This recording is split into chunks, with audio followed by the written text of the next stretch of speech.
एक व्यक्ति की नई नई शादी हुई। वो अपनी पत्नी के साथ वापस आ रहे थे। रास्ते में वो दोनों बड़ी सी झील को नाव के द्वारा पार कर रहे थे। तभी अचानक भयंकर तूफान आ गया।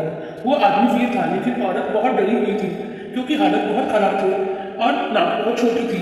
तूफान वास्तव में भयंकर था। दोनों किसी भी समय डूब सकते थे, लेकिन वो आदमी चुपचाप निश्चल और शांत बैठा था, जैसे कि कुछ नहीं होने वाला। औरत डर के मारे कांप रही थी और वो बोली, क्या तुम्हें डर नहीं लग रहा? ये हमारे जीवन का आखिरी क्षण हो सकता है। ऐसा नहीं लगता हम उसे किनारे तक कभी पहुंच ही नहीं पाएंगे। औरत फिर बोली, क्या तुम्हें बिल्कुल ही नहीं डर लग रहा? क्या तुम मंगलवार और पत्थर वत्थर तो नहीं हो, या बोलने में कोई असर ही नहीं पड़ रहा? वो आदमी खूब हंसा और अचानक ही उसने अपने मयान से तलवार निकाल ली। औरत अब परेशान हो रही है कि वो क्या कर रहा है।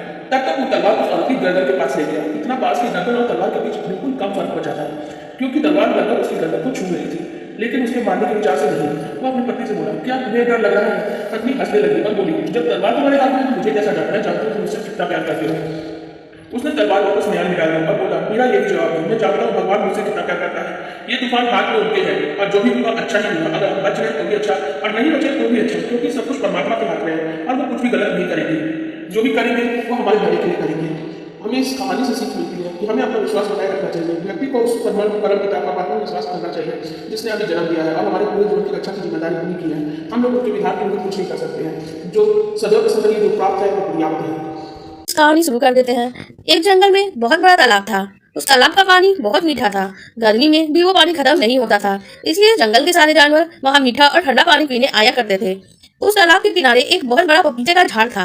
उस झाड़ पे बहुत ही पीले और स्वादिष्ट पपीते लगे रहते थे। क्योंकि वो बहुत ही लंबा था, इसकी वजह से कोई भी जानवर उसे तोड़ नहीं पाता था और लबालब पपीते उस झाड़ पे लगे ही हुए रहते थे। एक बार एक भालू उस तालाब पे पानी पीने के लिए आया और पपीते के ठंडे छांव में ही खेलने लग गया। अचानक वहां पे पानी में पका हुआ पपीता गिरा और धड़ाम की आवाज आई। भालू धड़ाम की आवाज सुनकर डर गया और भागने लगा। भागते भागते उसे एक खरगोश मिला। खरगोश ने पूछा, क्या हुआ भाई? भालू ने कहा, भागो, धड़ाम आ रहा है। यह सुन के खरगोश भी उसके साथ भागने लग गया। आगे चल के उसे एक हाथी मिला, तो हाथी ने भी पूछा, क्यों भाग रहे हो भालू भाई? तो भालू ने कहा, भागो, धड़ाम आ रहा है। भागते भागते हाथी को एक लोमड़ी मिली। लोमड़ी ने कहा, क्यों भाग रहे हो? तो हाथी ने कहा, भागो भागो, धड़ाम आ रहा है।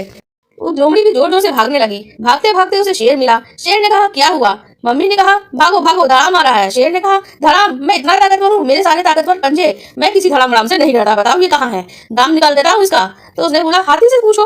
शेर हाथी से ही पूछता है। हाथी कहता है, मुझे तो नहीं पता। खरगोश बोल सकता है, खरगोश से पूछता हूँ। खरगोश से पूछने पे भी वो बोलता है, मुझे नहीं पता। भालू से पूछो। भालू ने उसी को बताया है। शेर भालू के पास पहुंचता है। भालू कहता है, मैं तालाब के पास खेल रहा था, मुझे वहां धड़ाम करके आवाज सुनाई पड़ी। शेर कहता है, मुझे वहां लेकर चलो। भालू और शेर सारे जानवर के साथ मिलकर तालाब पे पहुंचते हैं। वहां पहुंचने पे एक पपीता धड़ाम से फिर से तालाब में गिर जाता है। शेर कहता है, ये पपीते की गिरने की आवाज है जो धड़ाम से आ रही है। भालू कहता है, हाँ, ये वही आवाज होगी जिसकी वजह से मैं डर गया। हमें इस कहानी से सीख मिलती है, हमें किसी की भी सुनी सुनाई बात पे विश्वास नहीं करना चाहिए, जब तक हम उसे अच्छी तरह से खुद पड़ताल न करें। हमें अच्छी प्रकार से छानबीन करके ही सारी बात का सत्यता का पता करना चाहिए।